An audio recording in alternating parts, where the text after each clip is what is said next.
in all these football games with their knee on the ground. They won't stand for the national anthem. They will not stand for the flag. They will sit. They will bring out the communist black salute, which is a communist salute. All right, put their knee to the ground and blame the white race for their plight of being slaves when it was the Jew who did it. And it's the Jew football team owner that owns the teams. The author is Israel Cohen, Jew Communist International.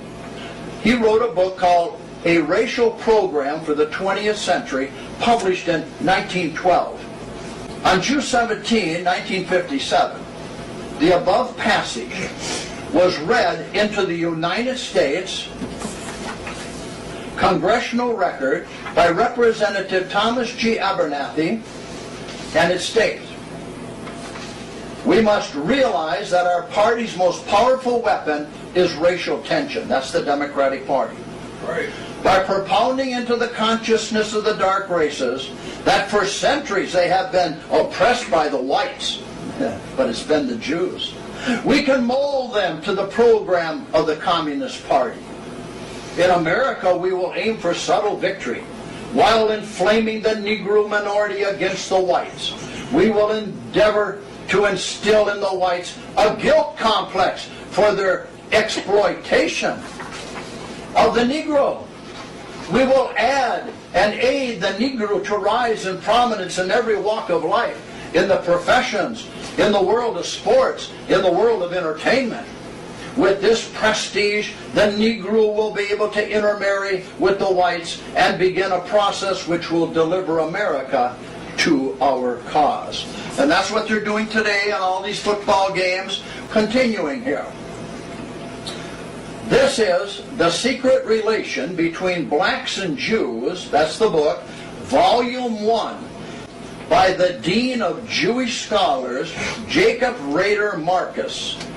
Over 75% of all Jewish families in Charleston, Richmond, and Savannah own slaves, employed as domestic servants. Almost 40% of all Jewish householders in the United States owned one slave or more. There were no protests against slavery as such by Jews in the South, but very few Jews anywhere in the United States protested against the chattel slavery on moral grounds, unquote. And the Jew slave masters were breeding with these blacks, creating mulatto Falasha Jews, black Jews. They're called Falasha blue gum Jews, such as Thurgood Marshall of the Supreme Court, such as Sammy Davis Jr., okay? Below is an excerpt of a speech given by Rabbi Emanuel Rabinovich to a special meeting of the Emergency Council of European Rabbis in Budapest, Hungary, January 12, 1952. Up, please. He said, quote, "Our Jewish Control Commission will, in the interest of peace and wiping out interracial tensions, forbid whites to mate with whites. The white women must cohabit with members of the dark races.